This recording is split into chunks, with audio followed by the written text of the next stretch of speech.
Hello बच्चों, welcome to my channel. आज हम एक्सरसाइज 12.1 का क्वेश्चन नंबर 3 फिर से करने वाले हैं। इसमें लिखा हुआ है a toy is in the form of a cone of radius 3.5 centimetre mounted on a hemisphere of same radius. एक हेमिस्फीयर के ऊपर एक कोन है, ठीक है। The total height of the cone is 15.5 centimetre. Total height of the toy is 15.5 centimeter. Find the total surface area of the toy.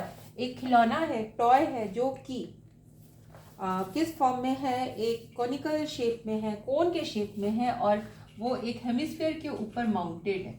ये hemisphere है, ठीक है, और इसके ऊपर एक क्या बना हुआ है? कोन बना हुआ है। इस तरह से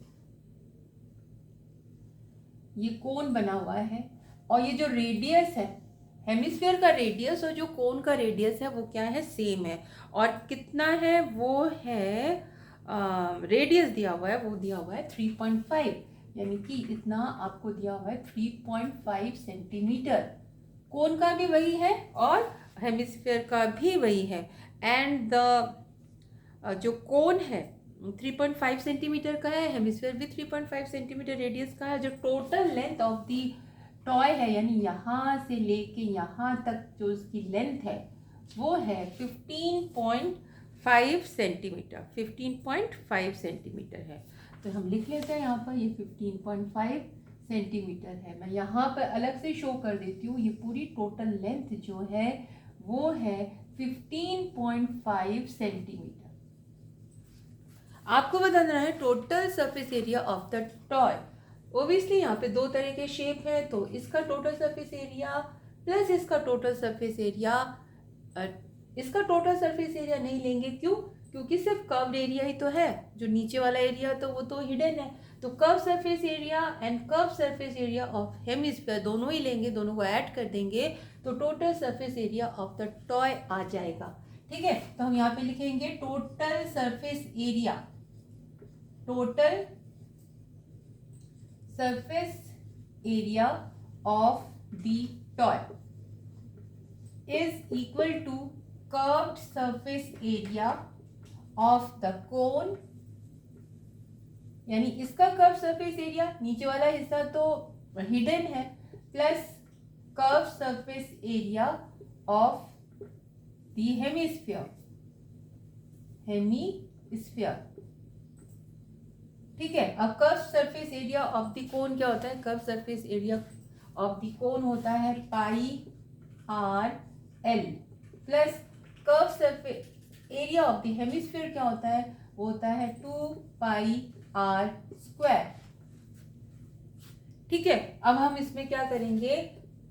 इसमें हमने आर और आर सेम रखा है, R1 R2 लिखने की जरूरत नहीं है, क्योंकि गिवन है कि कोन का जो रेडियस है और हेमिस्फीयर का रेडियस है वो क्या है? सेम है, तो हमने सेम दिखा दिया, ठीक है। अब इसमें कॉमन ले लेते हैं पाई, और क्या कॉमन है? एक तो पाई कॉमन है, दूसरा आर कॉमन है। आर कॉमन ले लेंगे तो यहाँ से क्या बचेगा? एल प्लस 2, यहाँ से क्या बचेगा? आर बचेगा, ठीक है।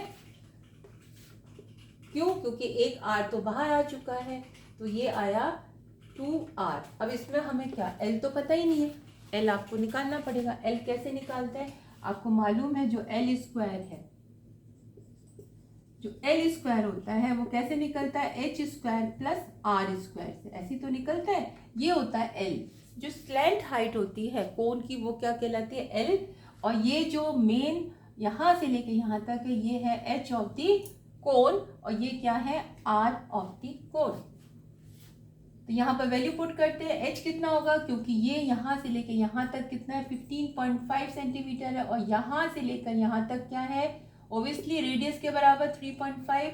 तो यहाँ पर जो h आएगा वो आएगा 15.5 माइनस 3.5 का होल स्क्वायर प्लस r कितना था? r भी वही था 3.5 का होल स्क्वायर, ठीक है। तो इक्वल्स टू, इसमें से इसको आप माइनस करेंगे तो ये आ जाएगा 12 स्क्वायर प्लस ये आ जाएगा 3.5 का स्क्वायर।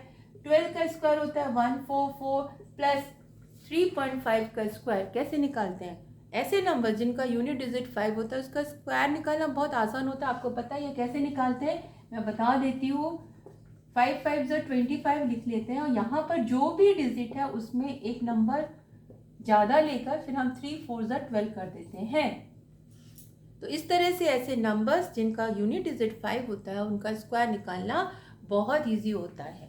ठीक है, तो हम यहाँ पे लिख देते 12 2 5, क्योंकि डेसिमल 1 के बाद है तो यहाँ डेसिमल 2 के बाद आ जाएगा। देन विल ऐड इट, तो यहाँ पे अगर आप 12 ऐड करोगे तो ये आएगा 156.25। ठीक है, ये क्या था आपका, ये था एल स्क्वायर। बट हमें क्या चाहिए, हमें तो चाहिए एल। तो एल कैसे निकालेंगे, ऑब्वियसली जब कुछ स्क्वायर में दिया होता है तो उसका सिंगल अगर हम लेते हैं तो स्क्वायर रूट में आ जाता है, यानी 156.25 ये स्क्वायर रूट आएगा।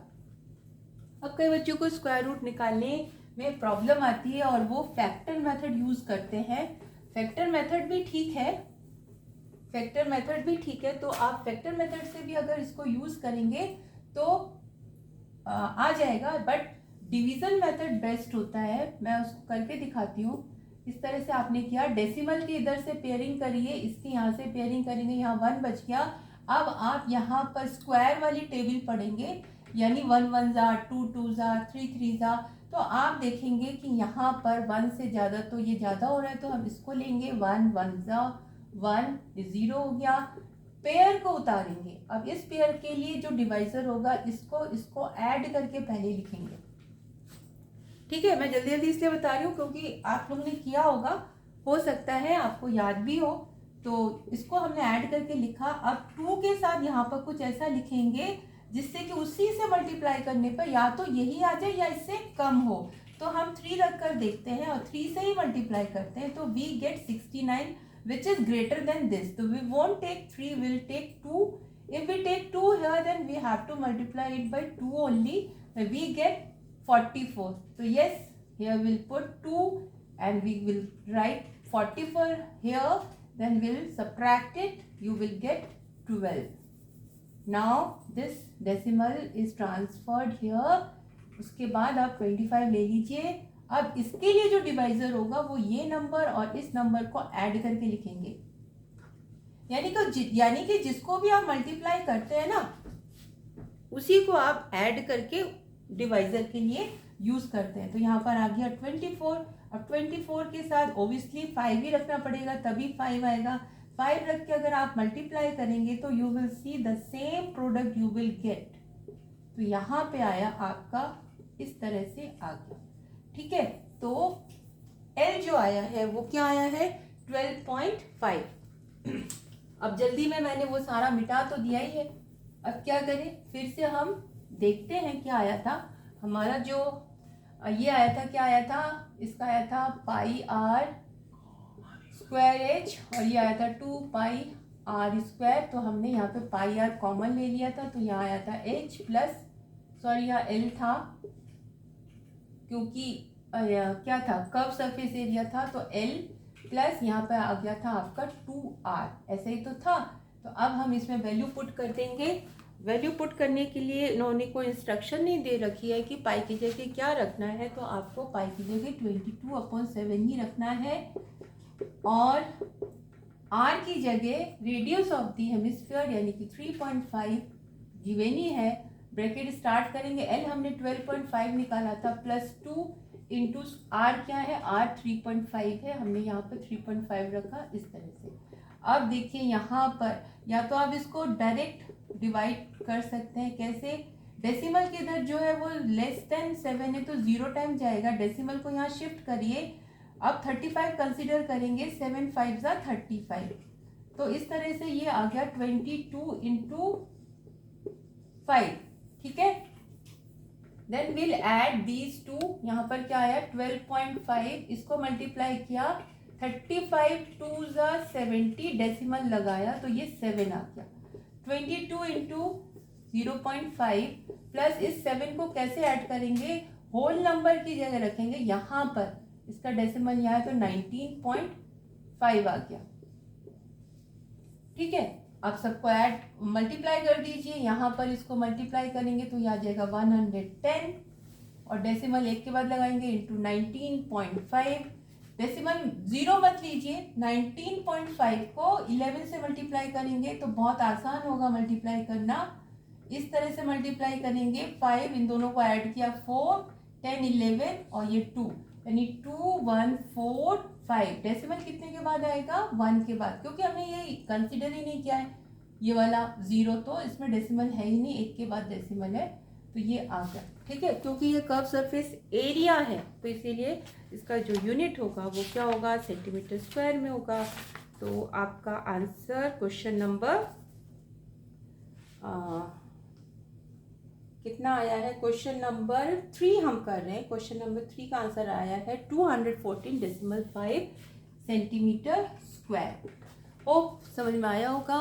अगर समझ में आया है, if you are liking my video, then please please please please please subscribe my channel, share it and like it. If possible, give me a comment also. Thank you.